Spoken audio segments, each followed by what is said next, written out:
Alo, chào Vinh, xin chào các bạn.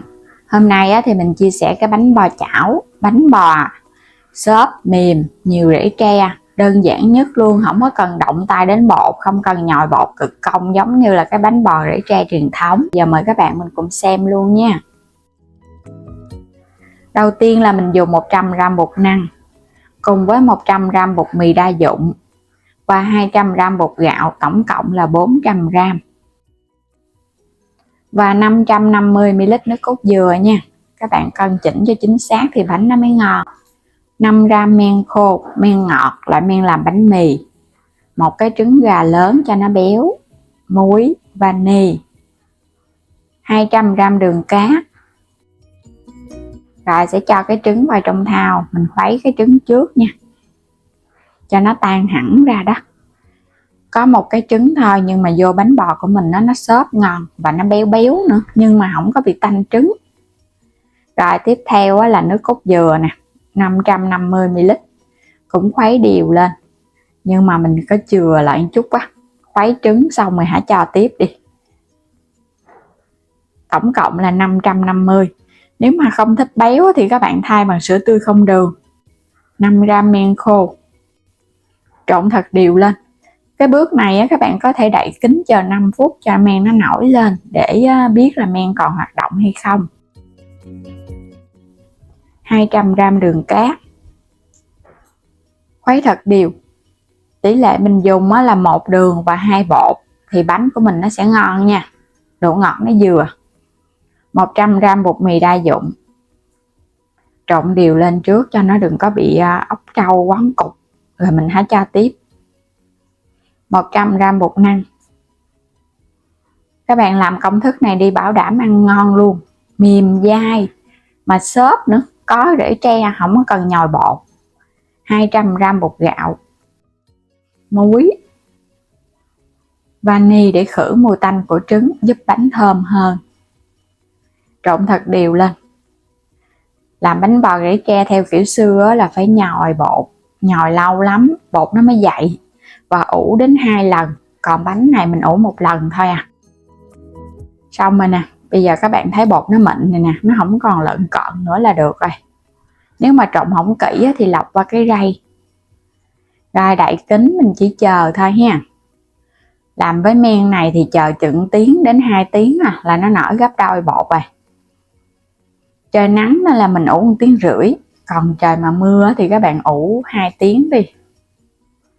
Bột lúc này nó nở lên vậy nè, các bạn thấy nó sẽ xốp mà nó nhiều bong bóng nhỏ nhỏ li ti ở bên trong bột á. Để gần cho các bạn xem kỹ hơn nha. Những cái bong bóng nhỏ nhỏ nó xuất hiện nhiều vậy nè. Cho chút xíu dầu vào cái chảo, hôm nay mình nướng bằng cái chảo máy bay. Đốt cho cái chảo thật là nóng nha. Rồi các bạn hãy hạ lửa nhỏ, mình cho dầu. Bây giờ sẽ múc bột vô. Nướng bánh bằng cái chảo thì các bạn nhớ để lửa thiệt là nhỏ để bánh nó chín đều. Cho bột nó chảy qua xung quanh để nó có cái viền bánh, nhìn nó mới ngon.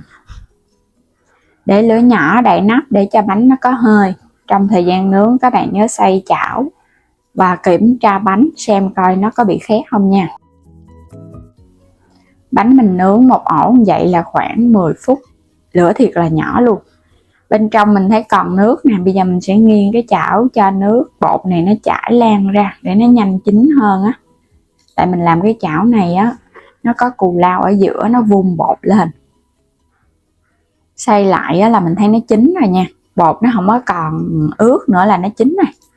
Xung quanh nó cũng vàng đều luôn, không có bị khét đâu. Đây ở bên dưới bánh nha, thơm phức à.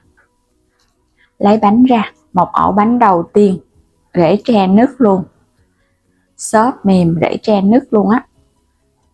Rồi cũng gót bột vô mình nướng tiếp nha. Các bạn cho nó vùng vùng ở giữa vậy nè thì mình thấy rễ tre nó nhiều. Cũng nghiêng cái chảo cho nó có cái viền.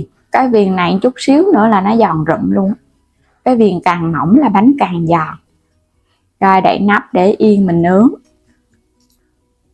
Mình cũng có thêm cái chảo chống dính nhỏ xíu vậy nè, cũng quét dầu làm nóng, nướng hai bên bếp luôn cho nó nhanh chín.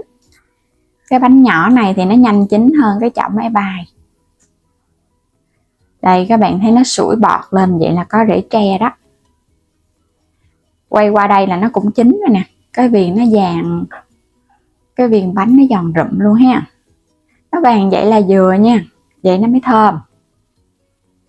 Những ổ bánh đã ra lò vừa thơm vừa ngon mà lại siêu thành công nữa. Làm một lần là thành công luôn à, chứ các bạn không sợ thất bại đâu, cứ y chang công thức của mình là ngon. Nướng thì nhớ để lửa nhỏ, bánh này phải nướng bằng bếp nó mới ngon, chứ nướng lò thì nó không ngon đâu. Tại vì nướng lò các bạn phải nướng cái ổ to to đó.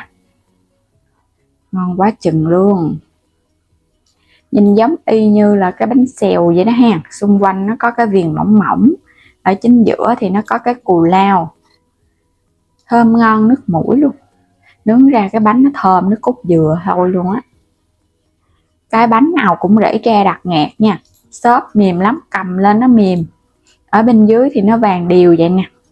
Nướng phải cho nó vàng vàng vậy nó mới thơm, chứ các bạn nướng trắng quá là nó không thơm.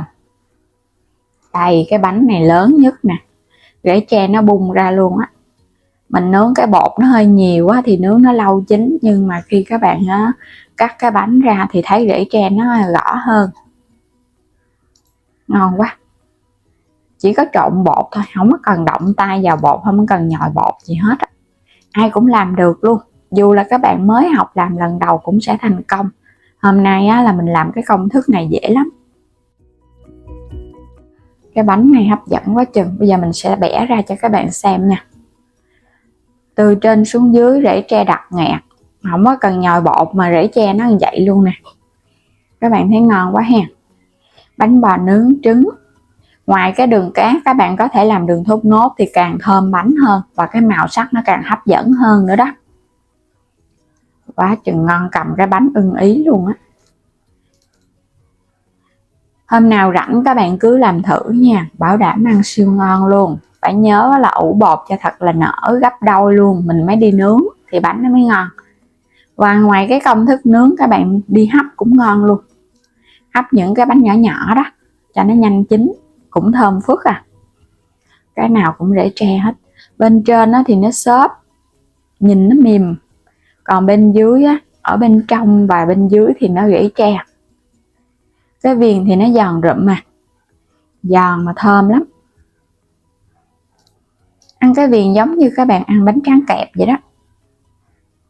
Nhẹ tên nè, không có bị nặng tay. Và bây giờ cảm ơn các bạn đã luôn theo dõi ủng hộ kênh nha. Nếu chưa đăng ký thì bấm đăng ký ủng hộ mình. Và mời các bạn bấm vào góc trái video xem sản phẩm, hoặc là bấm vào ảnh kênh chuyển đến cửa hàng, lựa chọn nhiều sản phẩm mua ủng hộ mình với nha. Xin chào tạm biệt, hẹn gặp lại các bạn ở những video tiếp theo.